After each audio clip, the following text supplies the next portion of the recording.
ओम नमः शिवाय। स्वागत है आप सभी का आपके अपने YouTube चैनल भक्ति विभूति पर। भगवान शिव की बहन कौन थी, कैसे थे माता पार्वती जी के साथ उनके संबंध। शिव अनादि है, उनका ना कोई आरंभ है और ना कोई अंत। वह स्वयंभू हैं, उनका ना तो जन्म हुआ है और ना ही कभी उनकी मृत्यु संभव है। वे सृष्टि के विनाशक भी हैं और महादेव भी। वह रुद्र भी है और शांत चेहरे वाले बाबा भोलेनाथ भी। अगर उनके क्रोध की ज्वाला से कोई बच नहीं सकता तो उन्हें प्रसन्न करना भी अन्य देवी देवताओं से कहीं ज़्यादा आसान है। भगवान भोलेनाथ ने समय समय पर अपने विभिन्न स्वरूपों के दर्शन दिए। कभी वे वीरभद्र बने तो कभी उन्होंने नटराज रूप धारण किया, कभी वे काल भैरव बने तो कभी अर्धनारीश्वर बनकर अपने भक्तों के बीच प्रसिद्ध हुए।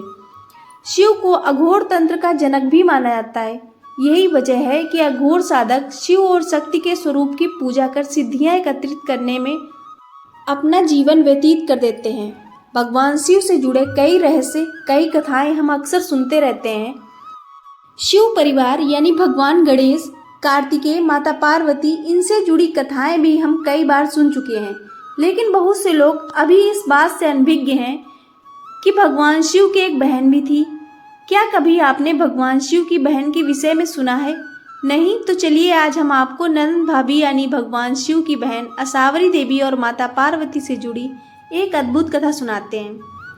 पौराणिक कथा के अनुसार जब माता पार्वती भगवान शिव से विवाह कर कैलाश पर्वत पर आईं तो शिव जी के ध्यान में चले जाने के बाद वे कई बार उदास और अकेला महसूस करती थी। भगवान शिव तो अंतर्यामी हैं। उन्होंने माता पार्वती के मन को पढ़कर उनकी उदासी का कारण तो जान लिया, लेकिन फिर भी उन्होंने पार्वती जी से उदासी का कारण पूछा तो माता पार्वती ने उनसे कहा कि उन्हें एक ननद चाहिए। माता ने कहा, काश मेरी कोई ननद होती। भगवान शिव ने उनसे पूछा कि क्या ननद के साथ तुम निभा पाओगी?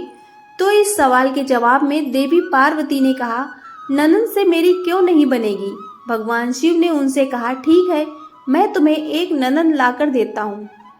भोलेनाथ ने अपनी माया से एक स्त्री को उत्पन्न किया। वह स्त्री बहुत मोटी और भद्दी थी, उसके पैर भी फटे हुए थे। भगवान शिव ने देवी पार्वती से कहा, ये लो देवी, आ गई तुम्हारी ननद, इसका नाम असावरी देवी है। माता पार्वती अपनी ननद को देखकर बहुत खुश हुई। वे जल्दी जल्दी उनके लिए भोजन का प्रबंध करने लगी। असावरी देवी ने स्नान के पश्चात भोजन की मांग की तो देवी पार्वती ने स्वादिष्ट भोजन उनके सामने परोस दिया।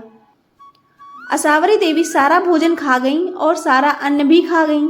न महादेव के लिए कुछ बचा, न अन्य गणों के लिए। इस बीच असावरी देवी को शरारत सूझी। उन्होंने देवी पार्वती को अपने फटे पांव की दरारों में छिपा लिया, जहां पार्वती जी का दम घुटने लगा। भगवान भोलेनाथ वापस आए तो अपनी पत्नी को न पाकर बहुत चिंतित हुए। उन्होंने असावरी देवी से पूछा कि कहीं ये उसकी चाल तो नहीं।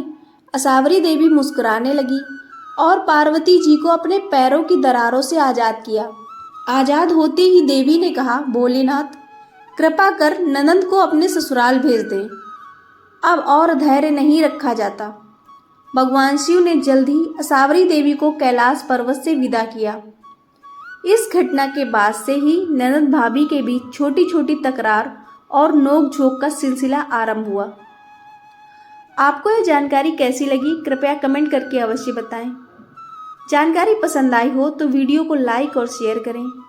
ऐसी और भी जानकारी और कहानियों के लिए चैनल को सब्सक्राइब करना ना भूलें। धन्यवाद।